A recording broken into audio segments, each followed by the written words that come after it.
Well, thank you very much. It's been a very interesting debate. It's very nice to be back at the Oxford Union. Apologies for being poorly dressed.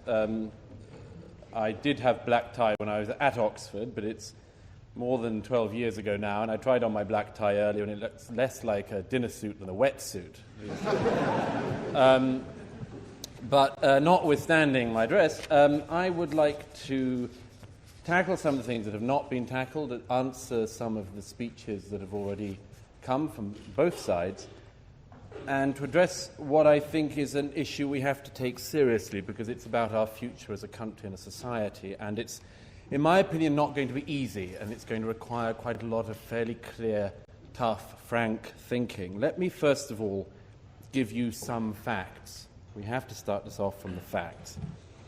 The 2011 census, which was published last year, showed that the number of people living in England and Wales who were born overseas rose by nearly 3 million in the last decade alone. Only 44.9% of London residents now tick the box saying that they are white British, and nearly 3 million people in England and Wales now live in households where not one adult speaks English as their main language. 23 of London's 33 London boroughs, in 23 of those 33 London boroughs, people who identify themselves as white Britons are now in a minority. A spokesman, by the way, for the Office of National Statistics hailed that as diversity, but I can assure you that some of those boroughs are not diverse at all. On the matter of the rate of immigration, let's just clear up something. Nobody on my side, I certainly am not against immigration, and that is not what the motion is about, and you can reinvent it however much you want, but that's not what it's about. It's that there has been too much. And I would say, like I think other speakers have already said, that too much did not happen in the 50s, or the 60s, or the 70s, or the 80s. It happened under the Labour government in the 1990s and the early 2000s. There is a motif that this country has always been a nation of immigrants. That is not true. It is not true.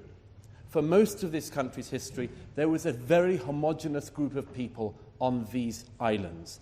And the idea that what is happening now is what has always happened is simply a fib, and you have to look to this.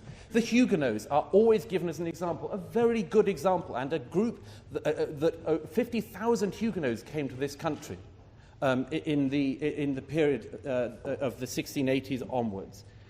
Now, 50,000 Huguenots over the period of years was equal to about 2 months of immigration in the 1990s. 50,000 was about 2 months.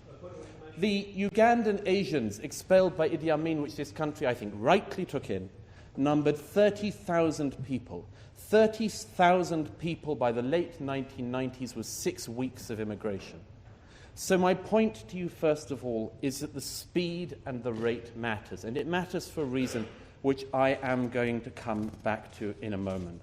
But first, let me mention some of the arguments that have come up which do need answering about this. The first is the inevitable argument that the reason why we need mass immigration and have needed it is because there are jobs that British people will not do, and we need to import people to do those jobs. Let me say to you as frankly as it is possible to say, that is one of the most racist arguments you can hear. It suggests that there are jobs which British people not only don't want to do, but shouldn't do, don't have to do. We don't have to even encourage them to do. Please, you've had your go. We don't even need to encourage them to do. But we will go around the rest of the world and hoover up people who are willing to work for nothing because it provides us with cheap nannies and cheap waiters in restaurants and so on. I think it's a lamentable argument.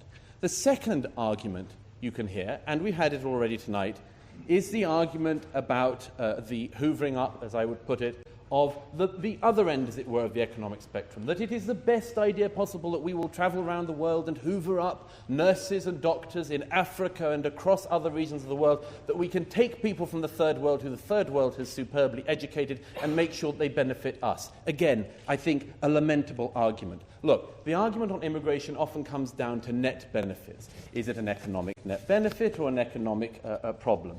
You can, incidentally, on the material on this, find pretty much a 50-50 community divide. About 50% of the studies say that there's a huge impact positively for the country. About the other 50% say the opposite. And by the way, that even goes, Lord Singh, to the study you cited. You cited the UCL study. That same study found that between 1995 and 2011, migrants in the UK received £95 billion more in services and benefits than they contributed in taxes. That's the same study that you cited. Another one that we get told, and we got it from someone on the floor, we need immigrants because they're going to pay our pensions. Ladies and gentlemen, whoever the gentleman is, let me tell you something, a shocking fact. Immigrants get old as well. An amazing fact. Which means that if you have that model, every single year you need to import more and more immigrants because you need to support that. It's known as the pyramid or migration model, and it doesn't work either. Look, one of the strange things about having this debate is this. Everyone thinks that they have to tiptoe. I'm sure you're nervous about walking through the proposition lobby tonight. I'm sure you are, because this is an issue which is fervid and fetid in all sorts of ways. But one of the oddities about this is that there is complete political unanimity on this side of the House. Complete political unanimity.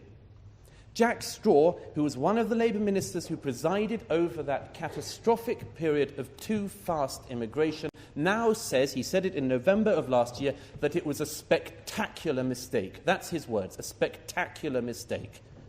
David Miliband, now Labour leader, says that at the next general election...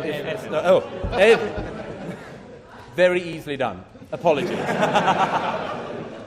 Ed Miliband, now Labour leader, says that if he wins the next general election, which he could, he will bring net immigration down because he realises his party got this wrong. He said in September of last year, I want to get overall immigration down.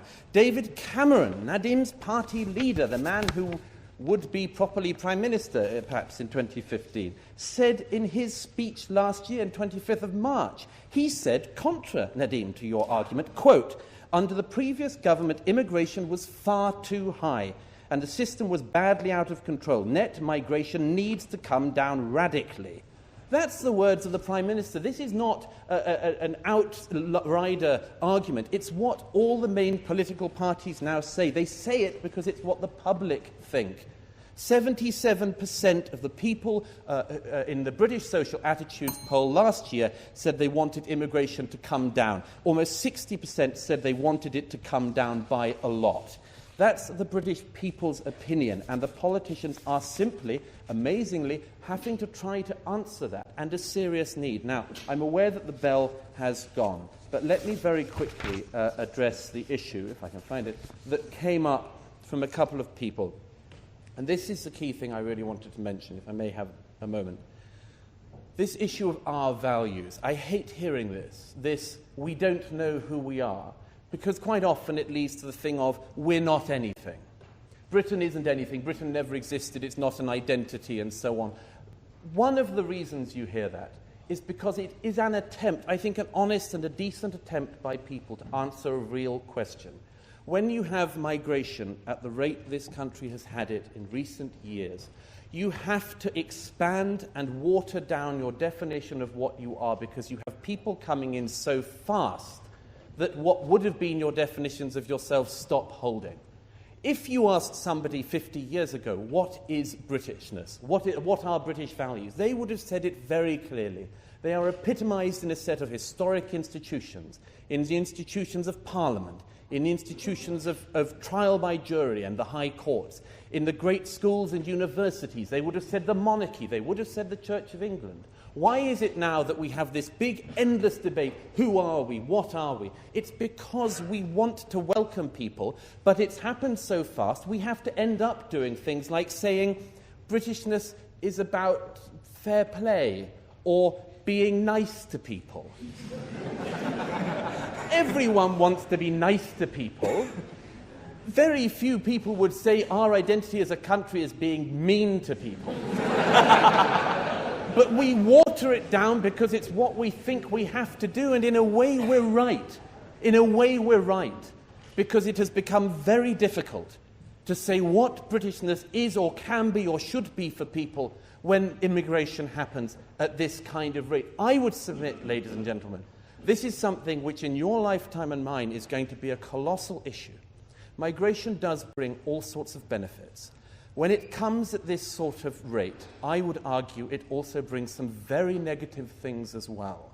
And one of the things that is that people of this country, including many, many immigrants, and I'll finish on this, many immigrants, including first and second generation immigrants, now say there is a problem with the speed of immigration because it changes the country.